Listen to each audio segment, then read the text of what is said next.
యారా ఎప్పుడు ఆ టీవీ ముందు కూర్చోడైనా చదువుకొని బాగుపడే లక్షణాలు ఏమైనా ఉన్నాయా? ఇలా అయితే నువ్వు పెద్దయ్యాక ఏమవుతావు అనరా? నానా నేను డిప్యూటీ సీఎం అవుతానా? అంటే అలా కాదురా, ఎవరైనా పిఎం అవ్వాలనుకుంటారు లేదా సీఎం అవ్వాలనుకుంటారు.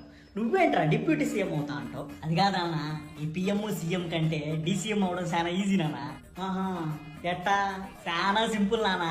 ఏముంది, సొంతగా పార్టీ పెడతా, ఏ చిన్న పంచాయతీ ఉన్నా అడికెళ్ళి మీటింగ్ పెడతా, స్క్రిప్ట్ ఇస్తే చదివి పెడతా, అపోజిషన్ లో వాడు ఏం చేసినా తిడతా. ఒకవేళ మనం గెలవమని తెలిసిందనుకో, వెంటనే తిట్టినోడైనా సరే ఆడితో పొత్తులు పెట్టుకొని పోటీ చేసి గెలిచి డిప్యూటీ సీఎం అవుతా. రాజకీయాల్ని ఎంత బాగా అర్థం చేసుకున్నావురా. ఇంతకీ ఈ మిషన్ డీసీఎం ఎప్పటి నుంచి స్టార్ట్ చేస్తున్నారు సార్? రేపటి నుండే నానా. అందుకే లైబ్రరీకి పోయి మెంబర్షిప్ తెచ్చుకున్నా. లైబ్రరీ మెంబర్షిప్ అదెందుకురా? ఈ 2 లక్షల పుస్తకాలు చదువుదామని. పిక్చర్ల గురించి వెంటనే కానీ లైవ్ లో ఇదే చూడ